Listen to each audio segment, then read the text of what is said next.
Previously on the Sup everybody, this is Karak with ACG, and as always it's my continuing mission to bring you reviews that aren't 2 minutes long or filled with sponsored bullcrap. Today we're taking a look at The Walking Dead: A New Frontier Episode 3, a game whose frame rate is usually slower than the zombies it continually throws out at its questionable protagonist. Let's see if Episode 3 throws Clem, Javi, and a beanie-wearing Garrus Vakarian a bone and gives them a little bit of peace, or if The Walking Dead is just an apt title for the spirits of our unmarried band of zombie killers, trudging through life one lost friend at a time.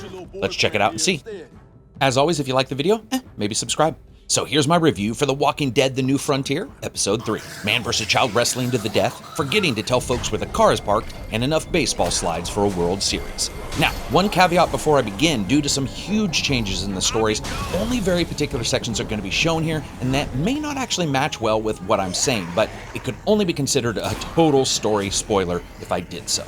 And of course, graphics are going to be up first. Hey, this is a Telltale Walking Dead game and has all that dark atmosphere and dreary wasteland chic look that you would expect, delivering it through their art style of thick cel-shaded character design and locations built by folks with massive serotonin deficiencies.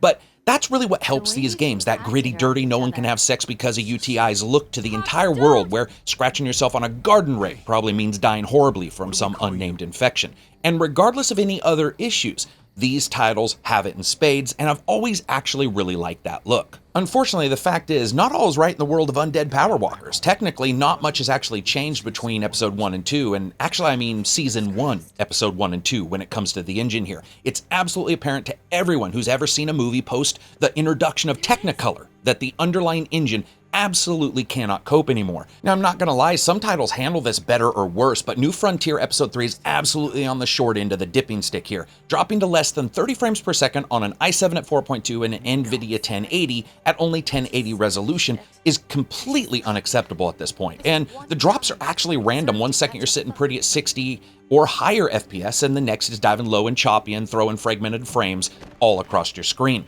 I just really don't get it. In this day and age, people are friggin' running Doom on keyboard LCDs and figuring out how to get more from less. Somehow Telltale's engines take more from more and do less.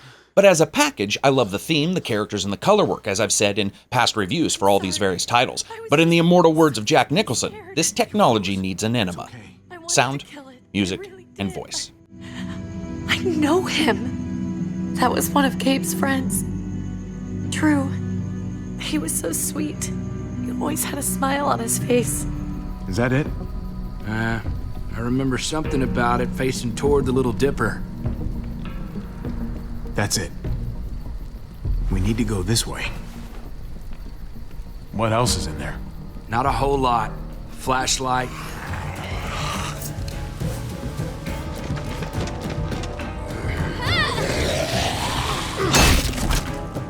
And of course, sound is up first here, and it's pretty good, and while nowhere near the level of anarchy that Episodes 1 and 2 brought, you always know that when baseball bat meets head, the Foley artists are somewhere in a studio covered in watermelon seeds. Now, as with the past titles, the relative dearth and real lack of good layering in the environmental effects still bothers me, and while some special effects are used here and there to mimic what it would sound like if you just got hit by a zombie Mike Tyson and Mickey from Rockies yelling at you to get up, the lack of effects in locations that would have a good deal of reverb and echo is either missing or barely there, and that's noticeable. And that brings us, of course, to music. And while filled to the gills with ambient fare, most of it sort of light electronic vibes that offer a good blanket of environmental music as you explore, there were actually a couple really cool moments here where a poignant part of the game's story played out and a bit more emotion was let through audibly than I feel Episodes 1 and 2 had. It still does feel like it's one part just leaning on keyboard's low chords and one part skipping your depression meds, but overall it still fits, and either due to the way the story plays out and its lower level of action, or just how it all worked out in the end.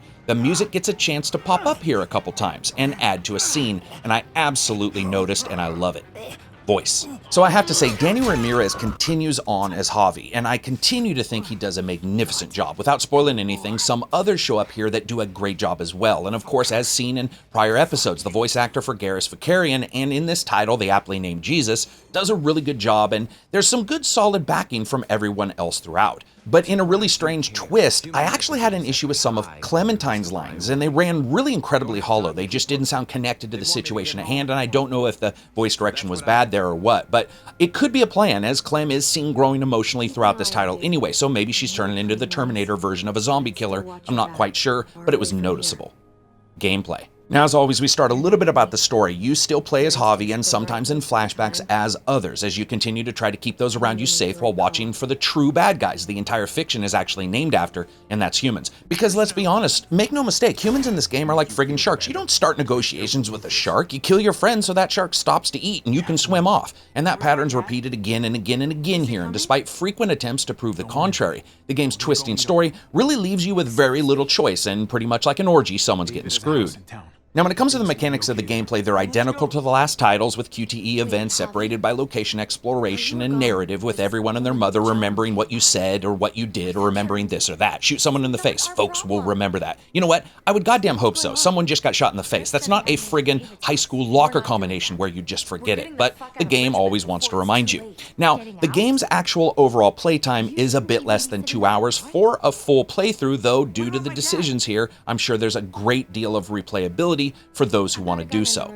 You know, as a package, Episode 3 offers really nothing Episodes 1 and 2 didn't, but it does further along a story of a somewhat beloved character, and while the game shares time with the protagonists, you do see a dynamic being created here as you move forward between Javi, Clem, and those traveling with them, and I actually like that. Fun factor.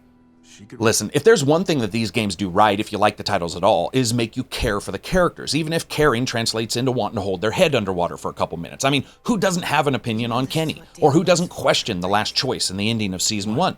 But I have to say, man, something really snuck up on me in this playthrough, and I found myself actually caring for side characters, and I feel like that shows that a bit of growth and a better continued narrative can keep you more thoroughly engaged, where Episodes 1 and 2 pretty much didn't.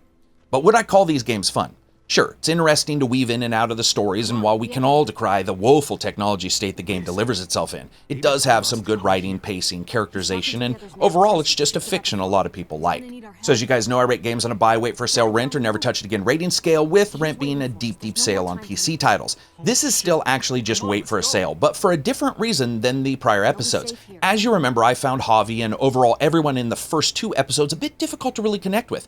Much of that, not all, but much of it is gone here in Episode 3, and I have to admire the fact that you can tell when someone is just out for themselves or is selfish, but that doesn't make them actually a bad person in this game.